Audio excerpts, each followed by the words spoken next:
이제 무슨 얘기를 하고 싶은가요? 아저씨한테 의무적으로 일어난 일에 대해 말을 해야 하나요? 아니요. 원하는 것만 얘기해요. 그럼 아저씨가 나한테 질문을 하겠네요. 네, 이따금씩. 하지만 오늘은 그쪽이 먼저 나한테 얘기하고 싶은 걸 했으면 하는데. 내가 어떻게 알아요? 나도 모르겠어요. 내가 뭘 말하고 싶은지 나도 모르겠다고요. 내가 질문하는 게 좋겠어요? 그게 좋을 것 같아요. 좋아요. 그럼 생각 좀 해볼게요. 근데 어려운 질문은 하지 말아주세요. 중학교도 채 마치지 않았으니까. 좋아요.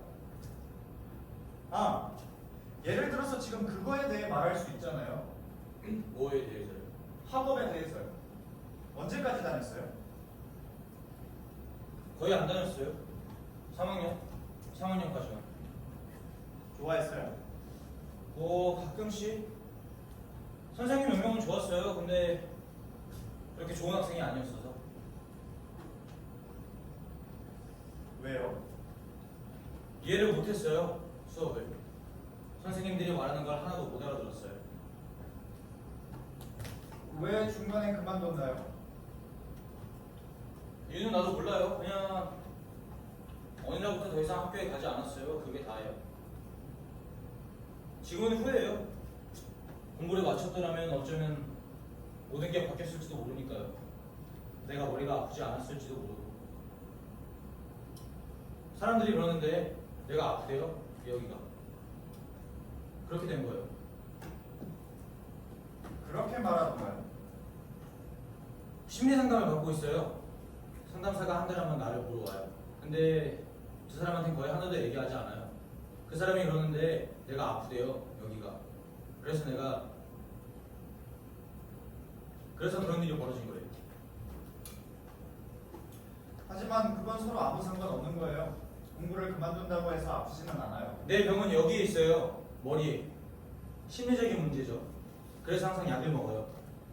네네, 병에 대한 건 이미 알고 있어요. 내가 말하고 싶었던 건 공부를 그만둔다고 해서 머리가 아픈 건 아니라는 거예요. 맞아요. 근데 어떤 면에서는 그래요. 반병신이 되니까요. 우리 아빠가 나한테 그랬어요. 뭐라고요? 병신이라고. 병신 새끼라고. 공부를 그만뒀을 때 전부 다 더 병신이 됐다고요. 그건 아마 학교를 그만뒀을 때 아버지가 좋아하지 않으셨어서 그랬어요. 그럴 수도 있죠. 근데 우리 아버지는 항상 나한테 그 말을 했어요. 넌 병신이야, 병신 새끼야. 아무짝에도 쓸모없는 새끼야. 공부를 그만뒀을 때 넌 전부 다 너 병신이 되었어. 항상 나한테 그 말을 했어요. 넌 쓸모없는 놈이 되었어. 아무짝에도 쓸모가 없어. 그래서 난 아파갔어요. 이제 이해해요?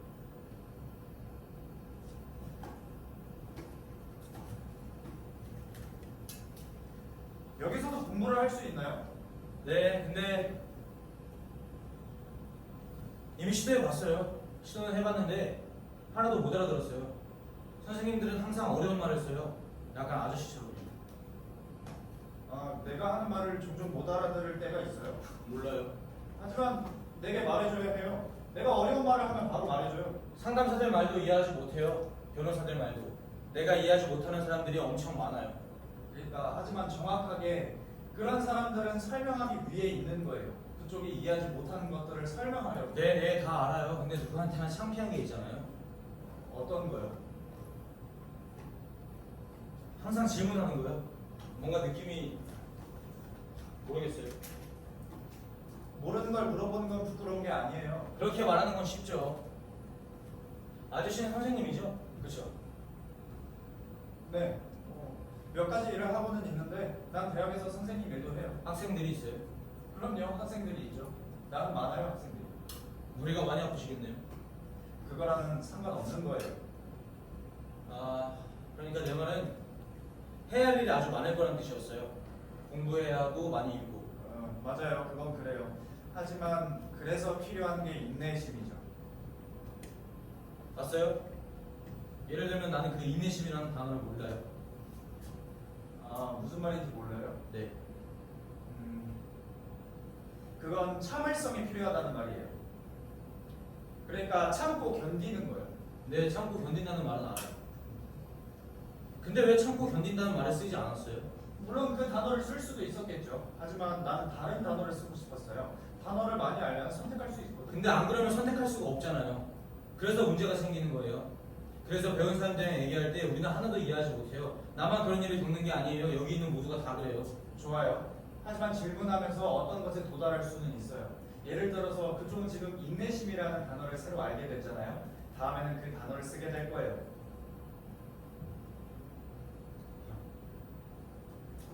꼭 선생님이 학생한테 말하는 것 같네요.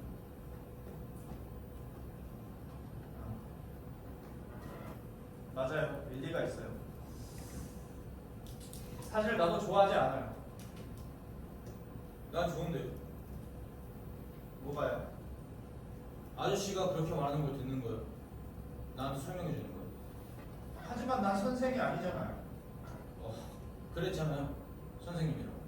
내 말은 내가 그쪽 선생이 아니라는 거예요. 나는 그쪽이랑 얘기하기 위해 여기 온 거예요. 그쪽이랑 대화하려고. 내가 그쪽 선생이 되기 위해 여기 온 건 아니라는 내가 거예요. 계속 바보이길 바라세요. 왜 그렇게 말하는 거죠? 아저씨가 내 선생님이 되고 싶지 않다고 말했잖아요. 그쪽은 모든 걸 뒤섞고 있어요. 아마 모든 걸 뒤얽히게 하는 경향이 있어요. 마지막 말이 무슨 말인지 모르겠는데요. 좋아요. 그쪽은 머릿속에서 모든 걸 뒤섞고 있다고. 그럴 수도 있죠.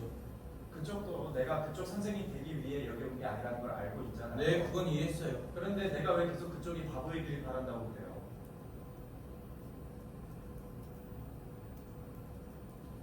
농담이었어요. 듣기 좋은 농담은 아니네요. 그냥 생각 없이 한 말이에요. 어쨌든 그쪽이 여기서 수업을 다시 받을 수 있게 교도소장한테 얘기해 볼게요.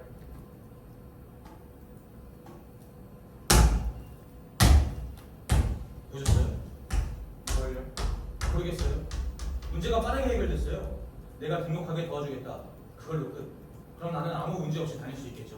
무슨 말인지 모르겠어요. 무슨 일 있어요? 아무 일도 없어요. 아니요, 뭔가 있어요. 모르겠어요. 전 때때로 당신 같은 사람들 모두 실제로 우리를 경멸하고 있다고 생각해요. 왜 당신 같은 사람들 모두라고 말하는 거죠? 모두 똑같으니까. 무슨 말이에요? 당신들이 우리 같은 놈들을 모두 경멸한다고. 난 절대로 그쪽을 경멸하지 않아요. 당신들 다 무시하잖아 지금. 그렇다면 이 자리에 있지도 않았겠죠? 그건 모르죠. 난 알겠죠. 사실 당신이 여기 있는 건 순전히 이기주의 때문이잖아요. 왜 그렇게 그게 말하는 사실이니까 당신 책 쓰려고 여기 있는 거니까 내 얘기 들으려고. 그렇다면 그쪽 서류만 읽어도 충분했어요. 아니죠. 그건 아니죠. 당신이 원하는 건 내가 정확하게 서류에 없는 얘기를 해주는 거겠죠. 내가 다른 사람들한테 말하지 않은 거, 어느 누구한테도 한 번도 얘기하지 않은 거. 그러니까 그럴 수도 있어요. 그게 당신이 원하는 거예요. 그게 이기적인 사실 거예요. 당신한테 난 중요하지 않잖아요. 어떻게 알아요? 나나 다른 사람들이나 마찬가지니까 사실 당신한테 중요한 건 무슨 일이 있었느냐죠. 어떻게 했냐, 뭘로 했냐, 몇 번이나 찔렀냐, 그 이유가 뭐냐. 내가 한 일을 당신한테 제대로 말해주는 거예요. 이 모든 게 무슨 말인지 이게 유일하게 내게 바르는 거잖아요. 특히 얼마나 잘 쓰는지가 당신한테 중요한 거잖아. 그래서 책 잘 나오는 거, 사람들이 와 정말 좋은 책이다, 정말 인상적이다라고 말하는 거, 당신은 그냥 그것만 관심 있는 거잖아요. 그리고 진짜 사는 걸 만나서 그걸 썼다는 거, 그리고 농구장에서 그걸 썼다는 걸 사람들한테 말할 수 있다는 거, 그냥 그것만 중요한 거잖아요. 아니에요?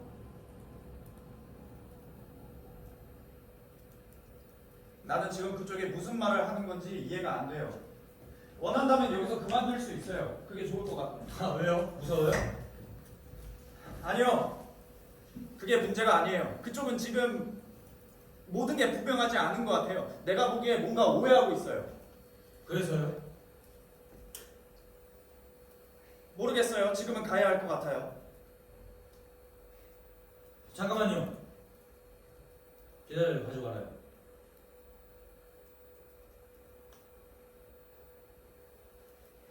왜 나한테 그런 말들을 했는지 모르겠어요. 에? 무슨 말을 하는지 모르겠다고요. 죄송해요.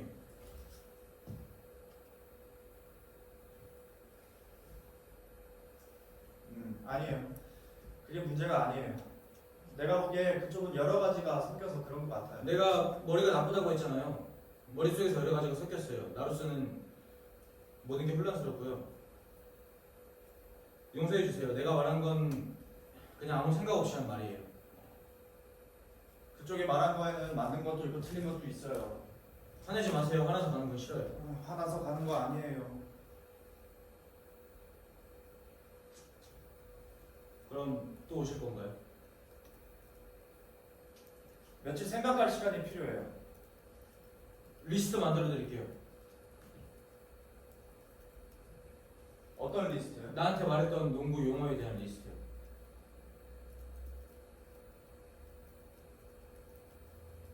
좋아요. 그럼 또 오시는 거죠? 방금 나한테 몇 가지 네, 이제 생각- 이해했어요. 내가 지금 알고 싶은 건 네, 저도 이해했어요. 내가 다시 오는 건지 묻고 싶은 거죠. 아저씨를 기다려야 하는지를 알고 싶어서요. 이해하죠? 다음 주 화요일에 다시 올게요. 좋아요. 기다리고 있을게요.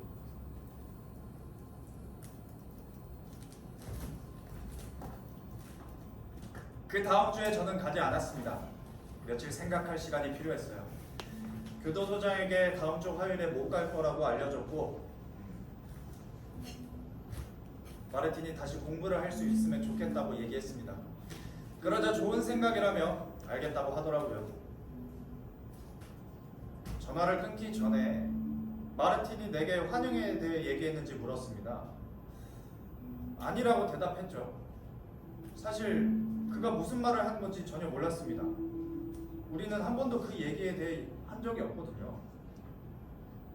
얘기를 들어보니까 마르틴이 종종 여러 환영들을 보곤 하는 모양입니다. 환영들이요. 네, 그렇게 말했어요. 하지만 오늘은 환영에 대한 건 다음에 얘기하는 게 좋을 것 같아요. 나중에. 상관없습니다. 오늘은 보고서에 대한 주제에 대해 조금 접근했으면 해요. 네, 그거 가져왔어요. 읽어봤어요? 네. 아, 근데 보기 힘들었어요. 특히 사진들이요. 왜요? 전혀 유쾌하지 않은 것들 뿐이죠. 그리고 21번이나 찍었다는 게 충격적이었어요. 엄청나지 않아요? 그가 말했나요? 그게 어땠는지. 그러니까 그 순간에 대해서. 아니요. 앞으로도 그럴 것 같지는 않아요. 사실 그걸 알고 싶은 건 아니에요. 그걸 듣는 내가 견딜 수 있을지도 모르겠고. 그 일이 벌어진 장소는 부엌이었어요. 이상하지 않아요? 뭐 이상할 수 있다는 거 알아요. 하지만 실제로 그날 새벽에 그들이 마주친 곳이 바로 거기였기 때문이죠. 그 모든 게 아버지가 그에게 한 말 때문이었나요? 모욕해서? 그를 걸레라고 했대요. 이 말에 분노했나 봐요. 하지만 나는 오직 그 말만 듣고 21번이나 찔렀다는 걸 못 믿겠어요. 아무 일도 없었는데 갑자기 그런 말을 했대요. 보고서에 의하면 여러 차례 그를 걸레라고 했대요. 공개적인 장소에서. 네, 그건 읽었어요. 마르틴은 성매매를 시작했었어요. 공부도 그만뒀었고 몇 달 동안 일도 했었는데 얼마 안 가서 해고도 당했죠. 결국 어머니가 돌아가시고 몇 달 뒤에 성매매를 시작한 거예요. 그래서 아버지가 알게 된 건가요? 아니요, 그건 확실하지 않아요. 어느 날 누군가 그에게 말해준 것 같아요. 그래서 그걸 알게 된 순간부터 그와 싸울 때마다 그를 걸레라고 부르기 시작한 거죠. 그럼 그날 새벽에는 왜 싸웠대요? 보고서 마지막 접견문에 쓰여있는데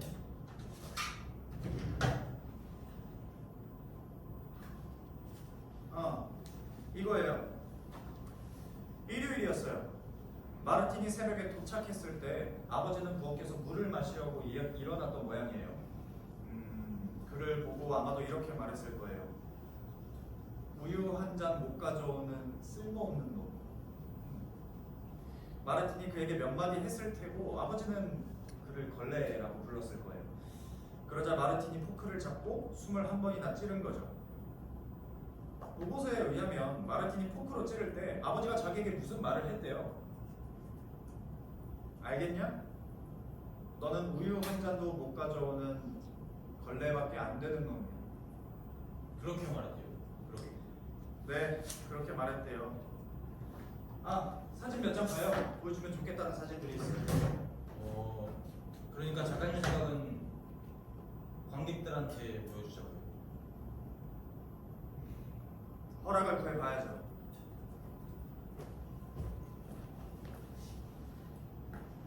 지금부터 여러분께 사진 몇 장을 프로젝터로 보여드리기 전에 법무부 성명서를 먼저 읽어보겠습니다. 법 법 규정에 연극 무대에서 실제 시신을 보여주거나 시청각 프로젝트로 시신 사진을 유포하는 것은 엄격히 금지된다. 즉 실제 시신은 무대에 올릴 수 없고 시청각적인 표현도 오직 얼굴의 3분의 2가 검은 사각형으로 가려지고 이미지 투사에 앞서 관객들이 해당 이미지가 무엇인지 알게 될 때만 승인된다. 좋습니다. 지금부터 관객분들에게 사진 3장을 프로젝터로 보여드릴 예정입니다. 만일 보고 싶지 않으신 분이 계시다면 지금이라도 나가실 수 있습니다. 시간은 1분 정도 소요될 예정입니다. 눈을 감고 계셔도 좋습니다. 혹시 나가고 싶으신 분이 계실까요? 혹시 나가고 싶으신가요? 잘못 들었습니다. 네, 알겠습니다. 네, 좋습니다. 이게 첫 번째 사진이에요.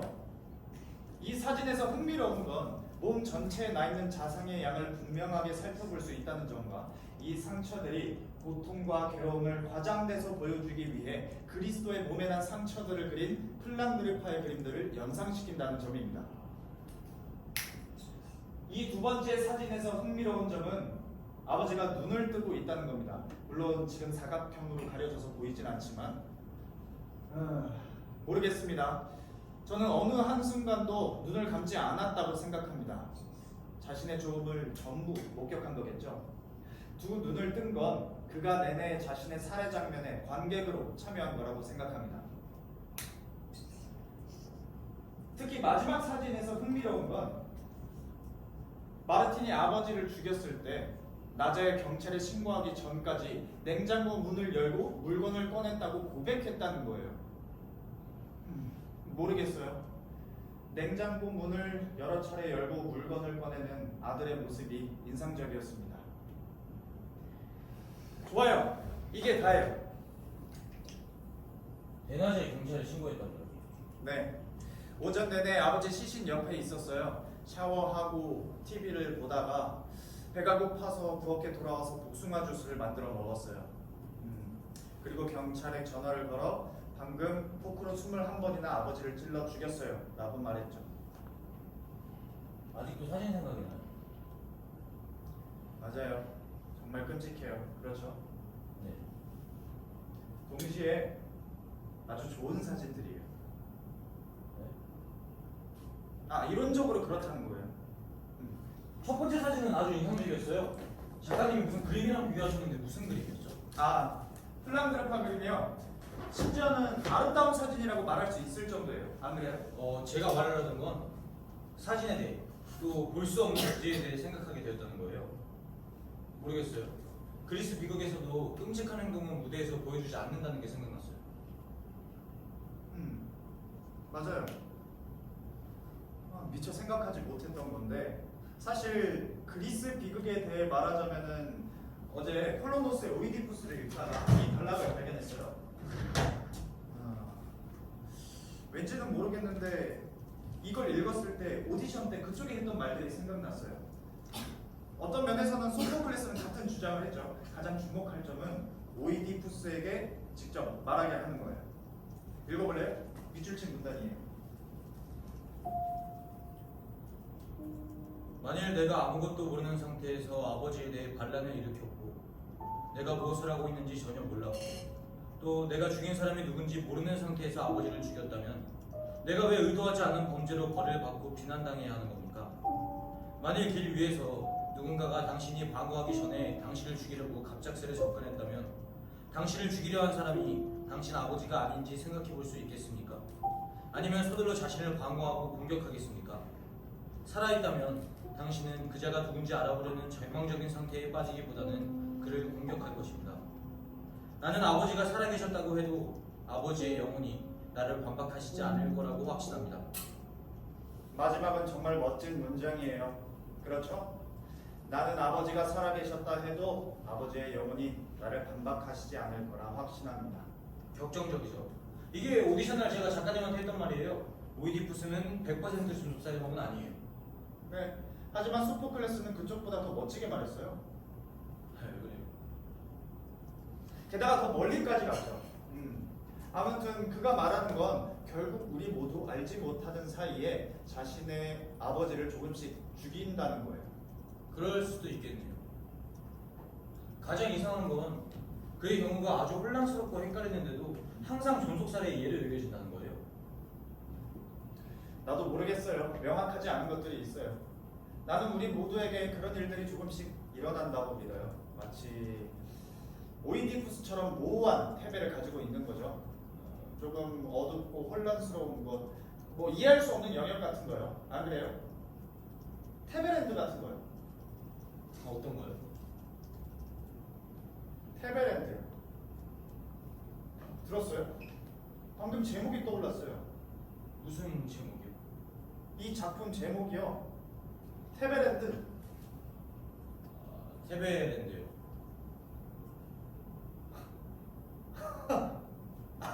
아니 모르겠어요. 나는 좋아요. 슛 한번 해볼까요? 네, 좋아요.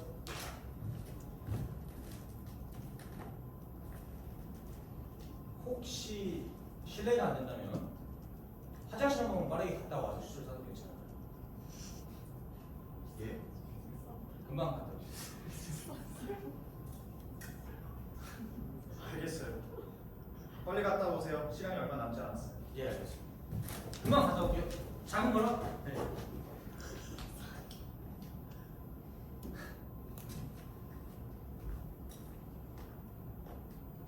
그날 밤 호텔에 돌아왔을 때 교도소에서 보낸 우편물들이 있었습니다.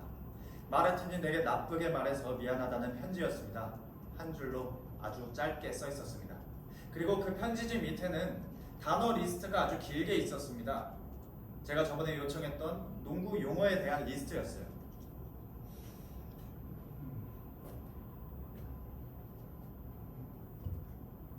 네, 이겁니다. 아주 좋은 목록이죠. 리스트는 5부분으로 되어 있었습니다. 1쿼터, 2쿼터, 3쿼터, 4쿼터, 연장전. 그날 밤 저는 이 리스트를 여러 번 읽었습니다. 저는 그가 만든 이 훌륭한 문학 작품에 감탄하지 않을 수 없었습니다. 비록 그가 만든 리스트에는 어떤 통사적인 걱정이나 문법적인 고민, 단어와 동사 사이에 어떤 연결사도 없었지만 비록 마르틴이 머릿속으로 그린 이미지들을 언어적 방법으로 떠올리는 문학 작업을 완성했다는 건 명백한 사실입니다. 제가 이걸 여러 번 읽었을 때 그가 이것을 썼을 때 느꼈을 것으로 생각되는 즐거움을 느낍니다. 어떠한 구조도 어떤 종류의 장문도 걱정하지 않고 단어를 열거하는 즐거움, 각 단어의 앞이나 뒤에 무엇이 있는지 궁금해하지 않고 글을 쓰는 즐거움. 리스트는 다음과 같습니다. 1쿼터, 농구, 게임, 점프볼, 선수권 대회, 경기, 대진, 경기 시간, 작전 타임, 점수, 2점, 3점, 무승부, 스로인, 슛. 2쿼터, 팀, 감독, 선수, 포인트 가드, 슈팅 가드, 스몰 포워드, 파워 포워드, 센터, 주심, 부심, 득점, 기록원, 기술위원회, 방어, 공격, 동료, 경쟁 상대, 승자, 패자, 몸, 손, 팔, 팔꿈치, 어깨, 엉덩이, 허리, 무릎, 팔. 3쿼터, 패스, 체스트 패스, 바운드 패스, 원핸드 패스, 언더핸드 패스, 비하인드 패스, 오버핸드 패스, 슛, 점프 슛, 자유투, 레이업 슛, 덩크 슛, 드리블, 드리블 컨트롤, 방어 드리블, 방어, 개인 방어, 혼합 방어, 압박, 4쿼터, 규칙, 위반, 반칙, 개인 반칙, 공격자 반칙, 테크니컬 반칙, 퇴장, 홀딩 반칙, 블로킹 반칙, 푸싱 반칙, 페널티, 징계, 베이스라인 스로잉, 자유투, 탈락, 실격, 연장전, 농구장, 코트, 센터 서클, 방어존, 공격존, 경기장 규격, 엔드라인, 자유투라인, 3점슛 라인, 제한구역, 공, 백보드, 라커룸, 스코어보드, 샤워실, 관객석, 관객, 휴식, 하프타임, 시간 간격, 휴식 시간.